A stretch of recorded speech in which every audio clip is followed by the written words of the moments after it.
G'day YouTubers, Steve from Vintage Restorations Australia here. In today's video we cover a bit of ground. We finally finished patching that tub. We fit the exhaust hanger system. We replaced the rear wiring for those tail lights and things. We fit the abrasion pads to the underside of the tub, and we also just finalised the cleaning and the last of the corrosion inhibiting. And then finally we do fit the tub.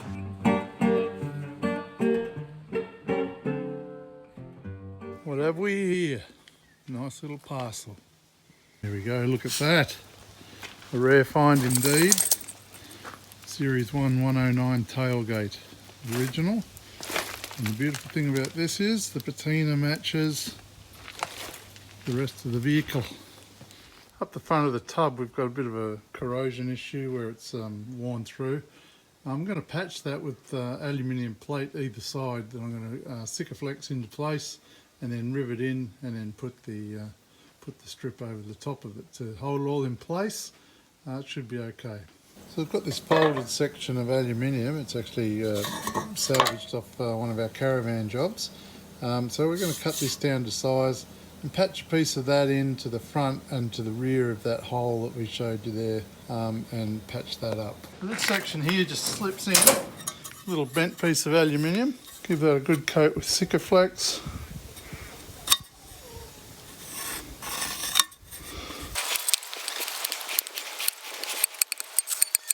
The idea is that slips in under there.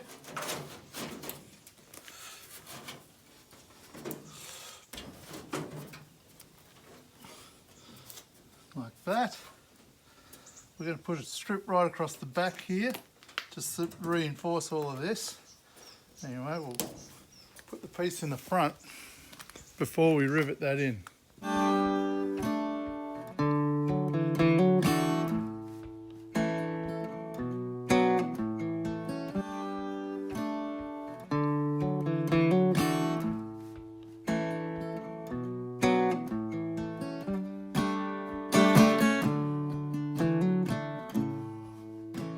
Managed to get that in there, looks okay. A couple of chisels just holding the plate flat while the Sikaflex goes off.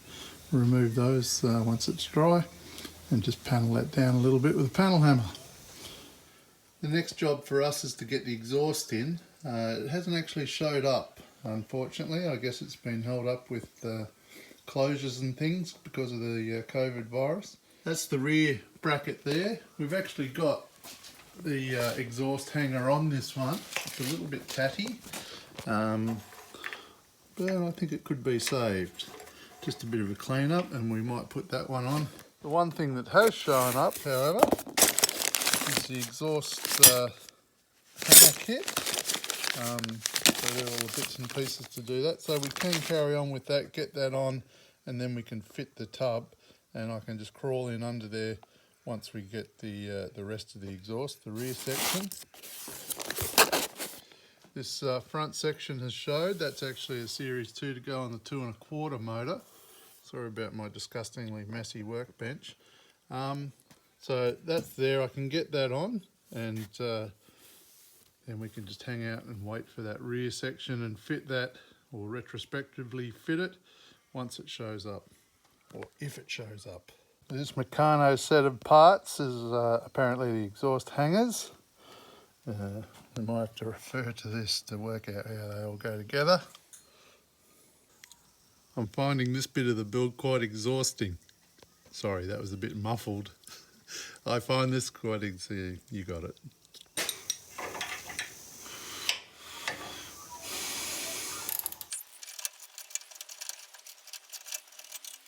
Alright, so I've got that old one off and stripped it all down. It's actually a little bit burnt there, but I'm kind of tempted just to invert those back on themselves and reuse that, because there's still a bit of life in it, and it is the original one. All the parts are still there. These brackets are pretty good. A couple of things and a few bolts, so there's only really one bolt missing. So I think I'm going to reuse this and put that back in.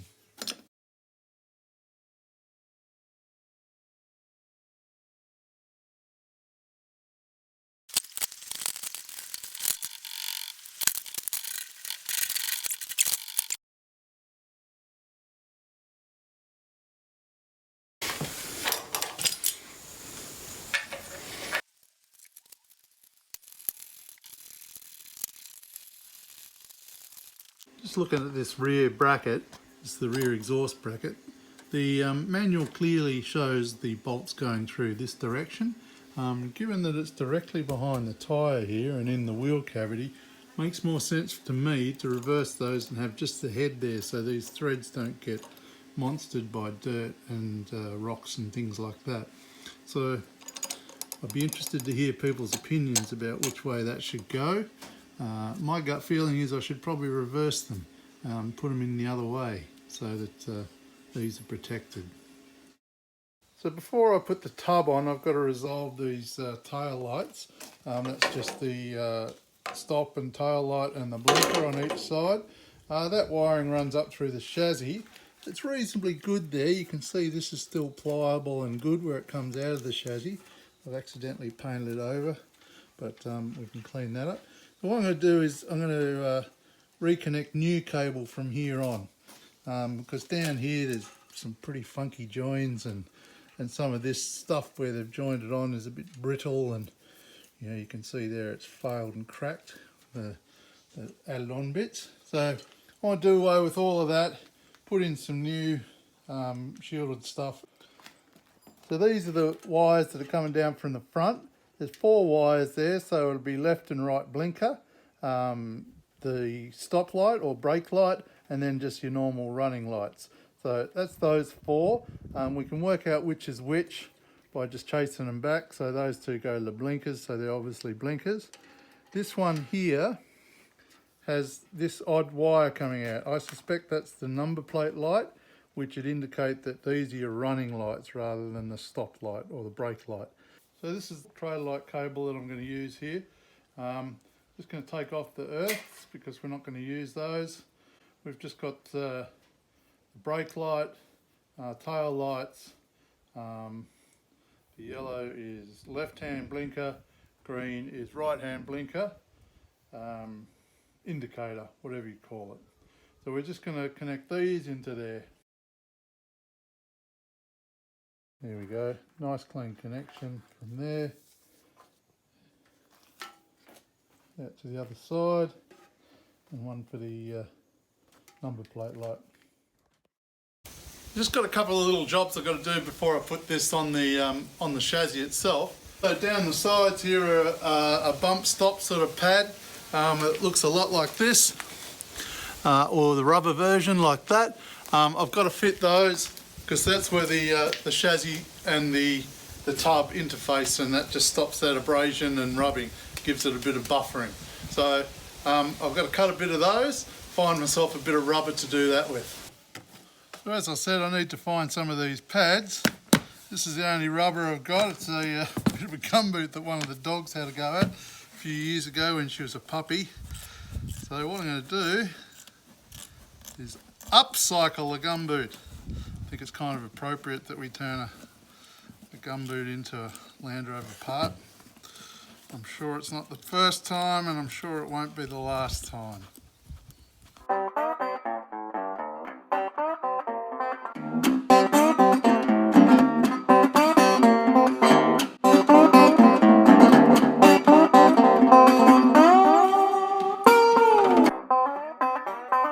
There you go, 12 gumboot stops ready to go. I've still got best part of the gumboot. I could wear that into town. So these little pads were fastened on with these like a little sort of split fastener. I'm not sure what you call them. You can see them there. They kind of split in two and get folded down. As you can see, they're pretty cactus. So I'm just going to use a 9/16 rivet into there. It's a 9/16 hole, so that should do the job rather nicely.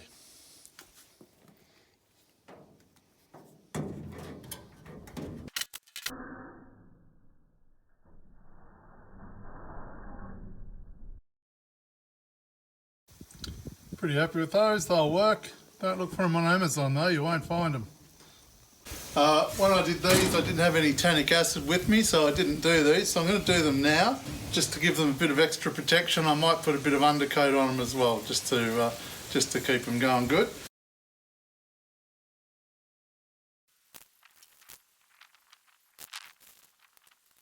So that's all ready to go now.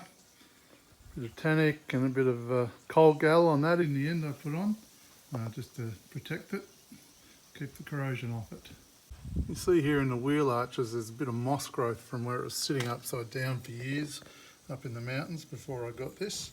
I'm just going to give that a bit of a quick scrub with some truck wash and a bit of a scrubbing brush to get rid of that before we put it on, because that can eat into the aluminium surface and cause pitting and corrosion to occur.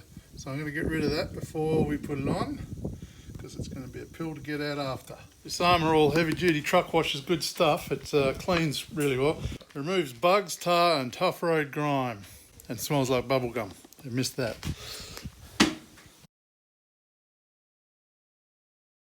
There you go, it's all clean, ready to go on now. We've painted those cross members and put these support brackets in. One of those was missing, so I had to make one up, but that's done and it's in, so we're going to lift it on.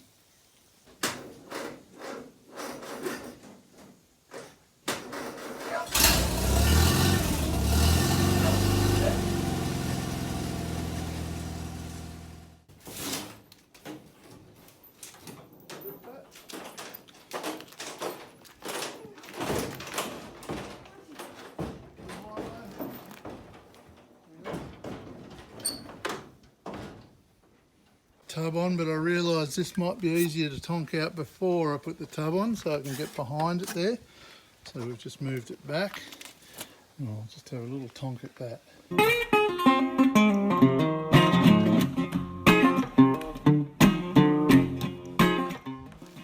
There's a bit of flex in that tub, so I've clamped her up.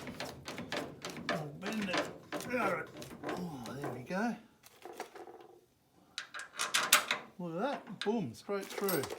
Managed to fit these fasteners. They went back in the holes without too much trouble. A bit of pushing and pulling and shoving and bad language, but we got it on.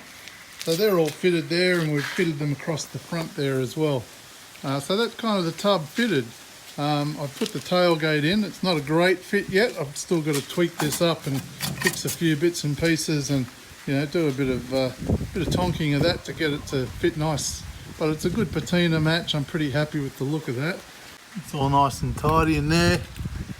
As I said, you don't really see the chassis, but it disappears being black. Looks like it should. See that exhaust hanger sitting there ready to bolt the exhaust in when it does finally show up.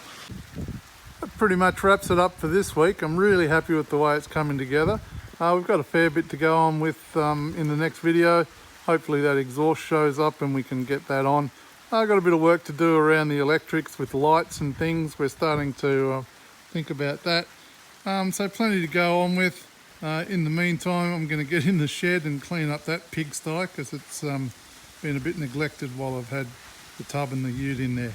But anyway, this can sit out here in the crappy weather for a day while I get the workshop cleaned up.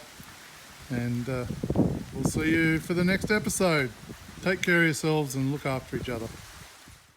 Well, hello Porky Pigs. How are you today?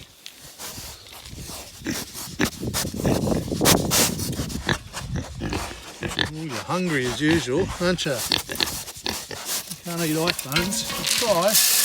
How about that? Oh, delicious. They've got the manners of pigs, haven't you? Terrible manners. No, thank you.